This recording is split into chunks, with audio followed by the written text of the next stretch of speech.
રાજકોટ સિવિલનું જન ઔષધિ કેન્દ્ર બંધ જોવા મળ્યું। જન ઔષધિ કેન્દ્ર બંધ કરાતા દર્દીઓની હાલાકી થઈ। છેલ્લા 5 થી 6 દિવસથી જન ઔષધિ કેન્દ્ર બંધ છે। ગરીબ દર્દીઓ અન્ય મેડિકલમાંથી દવા લેવા માટે મજબૂર બન્યા છે। મેડિકલના તમામ સ્ટાફે રાજીનામા આપી દીધા હતા। મેડિકલ સ્ટાફે રાજીનામા આપી દેતા જન ઔષધિ કેન્દ્ર બંધ થયા છે। ગુજરાત રેડ ક્રોસ સંચાલિત કરે છે પ્રધાનમંત્રી જન ઔષધિ કેન્દ્ર।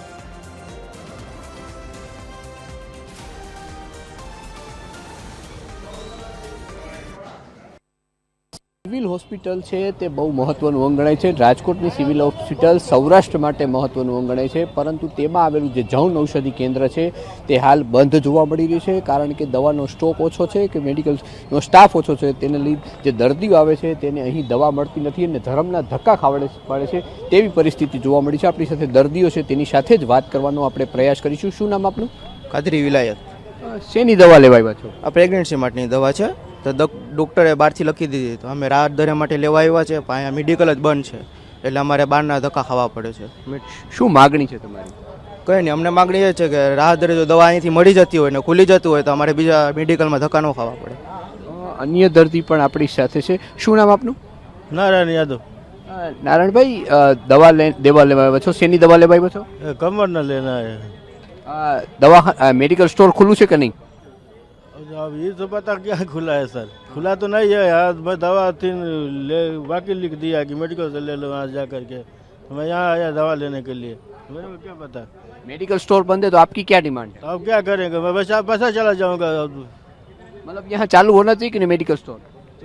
तो चालू तो होना चाहिए ना सर, दूसरा क्या करे। દર્દીઓ કહી રહ્યા છે કે મેડિકલ સ્ટોર જે છે ચાલુ રહેવા જોઈએ તેવી માંગ કરી રહ્યા છે।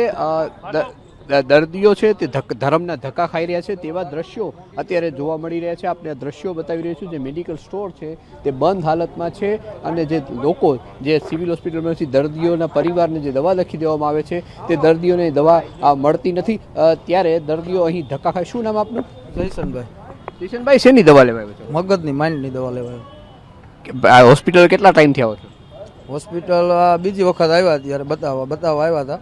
પહેલાં તો એકવાર દવા આપી હતી, પણ અત્યારે અહીંયા બંધ છે, બધું બંધ હાલતમાં છે, કે દવા છે નહીં। અત્યારે અમે બહારથી દવા લેવી, કેટલાની દવા આવે કેમ ખબર પડે? શું માગણી છે તમારી? દવા તો માંગણી તો એવી છે કે આ ખુલવું જોઈએ ને દવા બધી મળી રહેવી જોઈએ બધા દર્દીઓને। તો જે દર્દીઓના સગા છે તે કહી રહ્યા છે કે અમે અહીં દવાખાને જ્યારે આવતા હોય છે ત્યારે ડૉક્ટર દ્વારા જે પ્રિસ્ક્રિપ્શનમાં બહારની દવા લખી દેવામાં આવે છે અહીંથી મળી જાય તે ખૂબ જરૂરી છે, પણ નથી મળતી હોવાથી ક્યાંક ને ક્યાંક દર્દીઓ છે પરેશાન થઈ રહ્યા છે તેવા દ્રશ્યો અહીં જોવા મળી રહ્યા છે। કેમેરામેન રવિ ચાવડા સાથે રવિ મોટવાણી, TV13 રાજકોટ।